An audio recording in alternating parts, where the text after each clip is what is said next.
మనం మన ధర్మాన్ని ఆచరించాలి. అయితే మీ అందరికి జడలేసుకోవడం వచ్చు కదా, ఎంతమంది వేసుకున్నారు చెప్పండి, వేలతో లెక్కేయచ్చు. పూజకు వచ్చేటప్పుడు కొంచెం పద్ధతిగా రావాలన్నమాట. పంచమాంగళ్యాలు ఉంటాయన్నమాట ఆడవారికి. జుట్టు జడ వేసుకుని పూలు పెట్టుకోవడం, బొట్టు పెట్టుకోవడం, మంగళసూత్రాలు, మెట్టెలు, నల్ల పూసలు, గాజులు ఇవన్నీ కూడా ఈసారి నుంచి పూజకు వచ్చేటప్పుడైనా జడ వేసుకొని, బొట్టు పెట్టుకొని, గాజులు వేసుకొని అలా చేస్తూ ఉండాలి. ఎందుకంటే మన ధర్మాన్ని మనం కాపాడాలి. ఇప్పుడు మీ పిల్లలకు చెప్పాలనుకోండి, మీరేం చెప్తారు? ఇప్పుడు చెప్పబోయేది ఏంటంటే, మీ పిల్లలకి ఇప్పటి నుంచే సంస్కృతి సాంప్రదాయాలు నేర్పండి. ఇప్పటి నుంచి నేర్పకపోతే తర్వాత వాళ్ళు అలవాటు పడరు.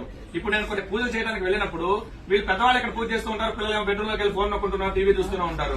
వాడి నుంచి పూజ దగ్గర కూర్చోమంటే కూర్చోడు. చిన్నప్పటి నుంచే ప్రయత్నపూర్వకంగా వాళ్ళతోటి స్తోత్రాలు గాని, శ్లోకాలు గాని, అసలు గుడి అంటే ఏంటి, పూజలు అంటే ఏంటి మనం తెలుసుకొని వాళ్ళకి తెలియజెప్పాలన్నమాట.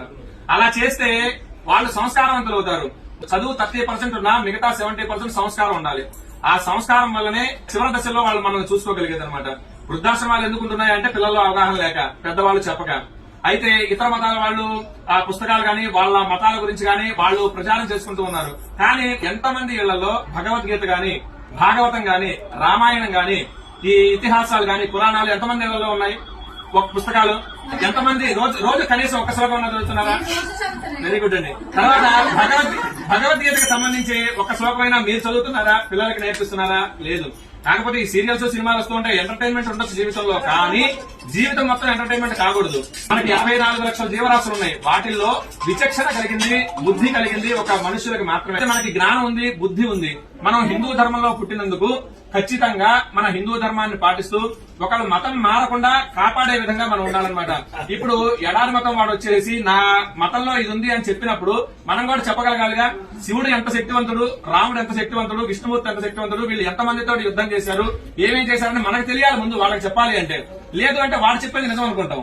కాబట్టి మనం నేర్చుకోవడం, కొంత సమయం భక్తికి, పూజలకి కేటాయించండి. అలాగనే ధర్మం తెలుసుకోవడానికి, ఆచరించడానికి కొంత సమయం కేటాయించండి. అలాగనే మీ పిల్లలకి కూడా చెప్పండి. పిల్లలకి ఇప్పటి నుంచే మొదలు పెడితేనే వినగలుగుతారు. నాకు తెలిసి మీ పిల్లలందరూ చిన్నపిల్లలు అయి ఉంటారు. మీరు కలిగిన కుర్చీలో కూర్చున్న కింద కూర్చున్న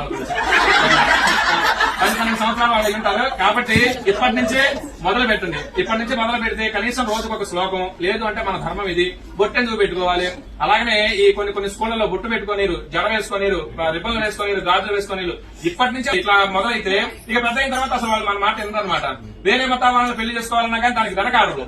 మన ధర్మం గురించి, అలాగనే మన ఆచారాలు, సాంప్రదాయాల గురించి నాన్నలకి, అమ్మమ్మలకి తెలిసి ఉంటుంది. వాళ్ళ దగ్గర నుంచి ఇవన్నీ కూడా రావాలి. అవి కూడా పిల్లలకి అలాగనే నేర్పిస్తూ రండి. మీరు నేర్చుకోండి. రోజు కొంత సమయం దేవుడికి, అలాగనే మన ధర్మానికి కేటాయించండి. జై శ్రీరామ్.